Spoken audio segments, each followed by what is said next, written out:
नमस्कार बच्चों, BA first year में ध्रुव स्वामिनी का नाटक है। तो नाटक के तत्व होते हैं 6। तो यहाँ नाटक के तत्वों के आधार पर ध्रुव स्वामिनी नाटक की समीक्षा कीजिए। तो ये 8 नंबर का आ सकता है। तो नाटक के 6 तत्व होते हैं: कथानक, संवाद, चरित्र, उद्देश्य, देश काल और वातावरण, और लास्ट होता है भाषा शैली। तो सबसे पहले हम नाटक और तत्वों की समीक्षा करेंगे। तो ध्रुव स्वामिनी नाटक जयशंकर प्रसाद का श्रेष्ठ नाटक है। तो प्रसाद जी ने निर्दोष नाट्य कला के दर्शन होते हैं। नाटक रंगमंच और कलात्मक दोनों दृष्टियों से श्रेष्ठ है। नाटक की कथा ऐतिहासिक होते हुए भी सरल और स्पष्ट है। नायिका के नाम पर नामित यह नाटक कल्पना और इतिहास का मिश्रण प्रस्तुत किया है। इस नाटक को पढ़ने के पश्चात नाटक के तत्वों के आधार पर इसकी विशेषताएं उभर कर सामने आती है। पहली है कथानक। जो कथानक होता है, इसका जो हमने कथा का सार किया है वही है कथा, परंतु संक्षिप्त रूप में, छोटे रूप में लिखनी होती है, क्योंकि 6 तत्व। तो ध्रुव स्वामिनी का मूल कथानक ऐतिहासिक है, पर प्रसाद जी ने इसमें कल्पना की कई रंग भर दिए हैं। लेखक ने इसके कथानक का मुख्य आधार गुप्त वंश को अपनाया है। साथ ही कल्पना के द्वारा भी रोचक प्रसंगों की सृष्टि की है। नाटक के कथानक का आरंभ गुप्त वधू ध्रुव स्वामिनी के युद्ध शिविर में प्रवेश से होता है। वहां अपनी दासी के समक्ष अपने पति रामगुप्त के प्रति उनकी दुष्प्रवृत्तियों के चलते उसकी उपेक्षा करती है और कुमार गुप्त को सहृदय व्यवहार के कारण उसके प्रति आकर्षक का भाव प्रकट करती है। इसी समय रामगुप्त को यह सूचना मिलती है कि सकराज ने उनको दोनों ओर से, चारों ओर से घेर लिया है। संधि के लिए बदले में ध्रुव स्वामिनी और अपने सामंतों के लिए मगध के सामंतों की स्त्रियों को चाहता है। कह रामगुप्त सकराज का यह घृणित प्रस्ताव इसलिए मानने को तैयार हो जाता है, क्योंकि वह अंदर ध्रुव स्वामिनी और बाहर सकराज दोनों दुश्मनों से बच सकता है। परंतु चंद्रगुप्त, जिसने पारिवारिक कलह के डर से अपने सभी अधिकार, यहाँ तक कि अपनी वादकता ध्रुव स्वामिनी को भी त्याग दिया था, इस अवसर पर वह न केवल ध्रुव स्वामिनी की मर्यादा की रक्षा करता, बल्कि सकराज को भी उसके शिविर में जाकर के मार डालता है और अपने अधिकारों की बात राजसभा में उठाता है। दूसरी ओर इस घटना के पश्चात ध्रुव स्वामिनी भी कायर रामगुप्त के साथ नहीं रहना चाहती और नाटक के अंत में धर्म परिषद के निर्णय के कारण दोनों का तलाक हो जाता है और ध्रुव स्वामिनी और चंद्रगुप्त एक हो जाते हैं। इस अवसर पर रामगुप्त एक सामंत के द्वारा मारा जाता है। तो इस प्रकार ये कथानक था। तो अगला है पात्र और चरित्र चित्रण। पात्र होते हैं, चरित्र चित्रण। तो किसी भी नाटक की सफलता में उसके पात्र का बहुत बड़ा योगदान होता है। पात्रों के द्वारा नाटककार अपने भावों को अभिव्यक्त पाठक तक पहुंचाता है। नाटक की सफलता के लिए नाटक के पात्रों की संख्या सीमित माने कम होना, ताकि एक आम पाठक उसे समझ सके। तो पात्रों की दृष्टि से ध्रुव स्वामिनी एक सफल नाटक है और प्रसाद जी के अन्य नाटकों की भांति इसमें पात्रों की संख्या की भीड़ नहीं है।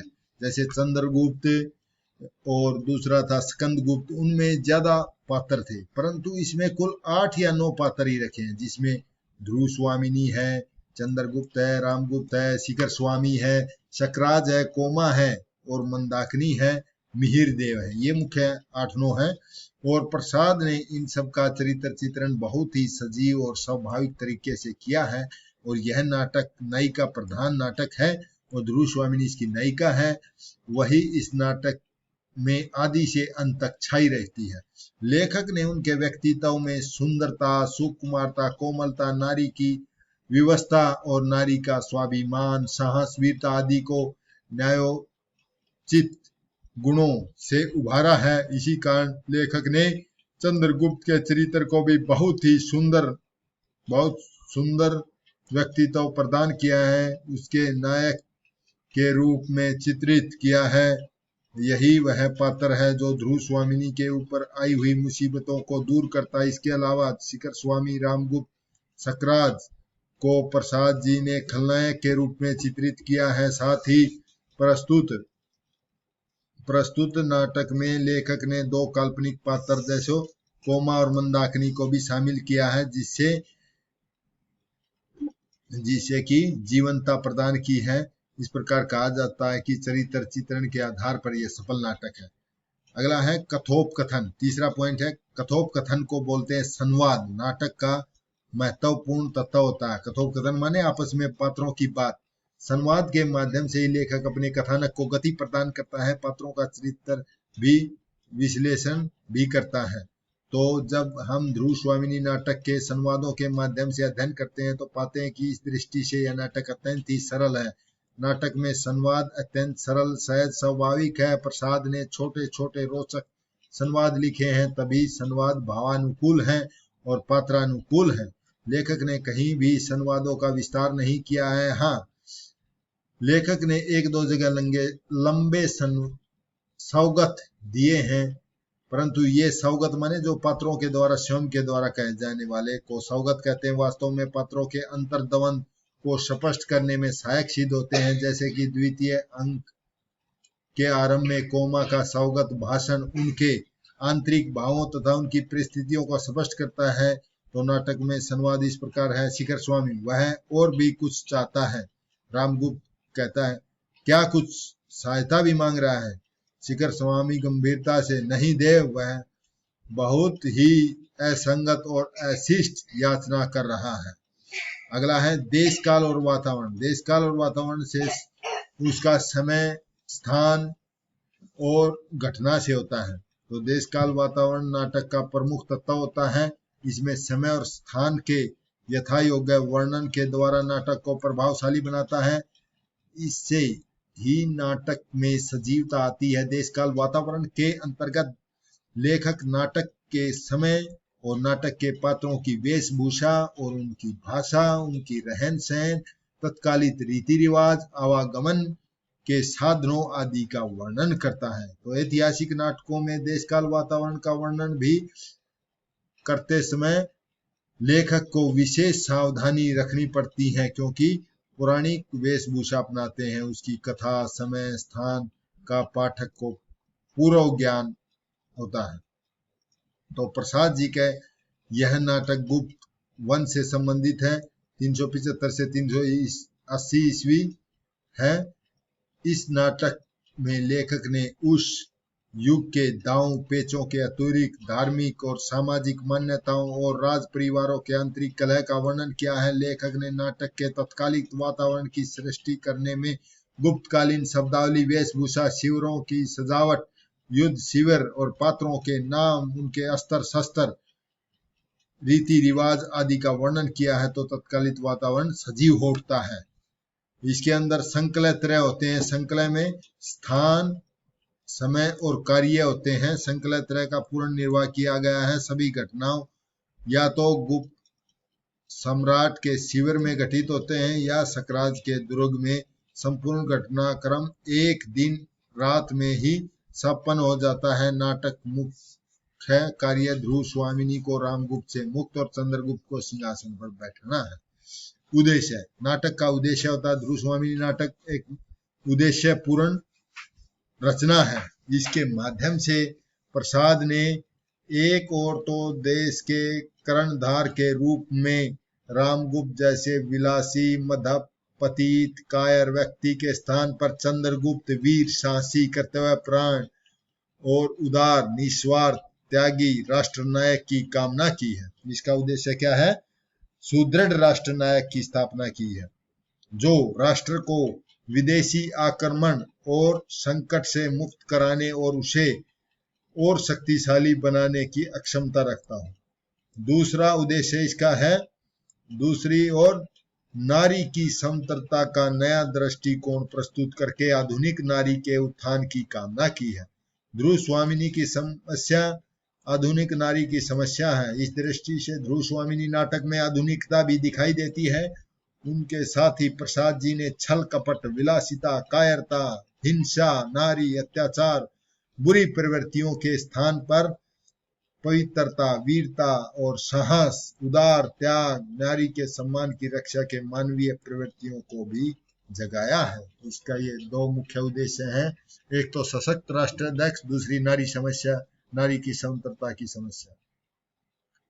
अब 7वां पॉइंट है अभियंता। अभियंता माने रंगमंच के ऊपर किस प्रकार नाटक प्रस्तुत किया जाता है, अभिनय करते समय कैसे उसका, तो उसको अभियंता बोलते हैं। नाटक की रचना वास्तव में अभिनय के लिए ही की जाती है, यानी कि रंगमंच के ऊपर प्रस्तुत किया जा सके, लोग उसको देखें। तो अभियंता की दृष्टि से प्रसाद जी के अधिकांश नाटक इसलिए दोषयुक्त होते हैं कि उनमें लंबी कथा के साथ वे कई अंकों में लिखते थे। इनमें पात्रों की संख्या भी बहुत अधिक होती थी। जो चंद्रगुप्त है, स्कंदगुप्त है, उसमें युद्ध का वर्णन है जो मंच पर नहीं किया जा सकता, तो उनके पात्र भी बहुत ज्यादा थे और इस प्रकार वे रंगमंच के योग्य नहीं है, परंतु ये ध्रुव स्वामिनी मंच के योग्य है। यही कारण है कि उनके नाटकों को मंच पर मंजित करना मुश्किल हो जाया करता था, परंतु प्रस्तुत नाटक ध्रुव स्वामिनी अभियंता की दृष्टि से एक सफल नाटक है, क्योंकि 8-9 पात्रों से इसका वर्णन किया जा सकता है। इस नाटक में प्रसाद जी ने एक और तो छोटी सी कथा को लिया है, साथ ही 3 अंकों और सीमित पात्रों की योजना है। इस नाटक के लेखक ने संकलत्रय का भी पूर्ण निर्वाह किया, छोटे छोटे संवाद लिखे हैं, सरल भाषा का प्रयोग किया है। उनके अन्य नाटकों की तरह भाषा में कहीं पर भी कठिन शब्दों का प्रयोग नहीं हुआ है। लेखक ने इस नाटक में 4 गीतों की रचना की है। नाटक रंगमंच की दृष्टि से सफल बन पड़ा है। और लास्ट आ जाती है इसकी भाषा शैली। भाषा शैली में आती है, ध्रुव स्वामिनी नाटक में लेखक ने संस्कृतनिष्ठ साहित्यिक खड़ी बोली का प्रयोग किया है। प्रसाद जी का संस्कृत भाषा पर असाधारण अधिकार था।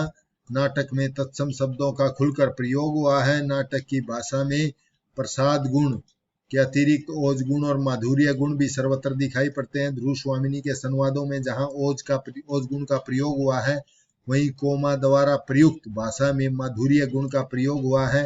नाटक में लेखक ने वीर, श्रृंगार, विभत्सव, क्रूण आदि रसों का प्रयोग किया है। नाटक में लेखक ने स्थान स्थान पर काव्यात्मकता और अलंकृत शैली गीतों का भी प्रयोग कर अपने कवि होने का भी परिचय दिया है। प्रसाद जी के अन्य नाटकों की अपेक्षा इस नाटक की भाषा सरल, सहज, स्वाभाविक और पात्रानुकूल है।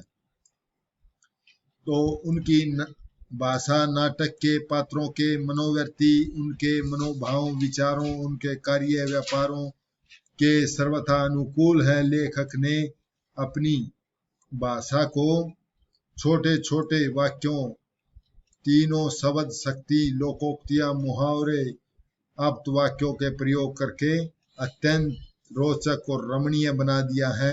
इस प्रकार नाटक के तत्वों के आधार पर यह सफल नाटक कहा जा सकता है। आशा करता हूँ आपको समझ में आया होगा। समझ में नहीं आया है तो पूछ सकती हैं। ये है नाटक के तत्वों की समीक्षा। कथानक, चरित्र चित्रण और कथोपकथन में होता है संवाद, और देश काल और वातावरण, और उसी के बाद होता है संकलत्रय, उद्देश्य, अभियंता और भाषा शैली। इस प्रकार इसके 8 तत्व हैं। 6 तत्व मुख्य होते हैं, जो कथानक,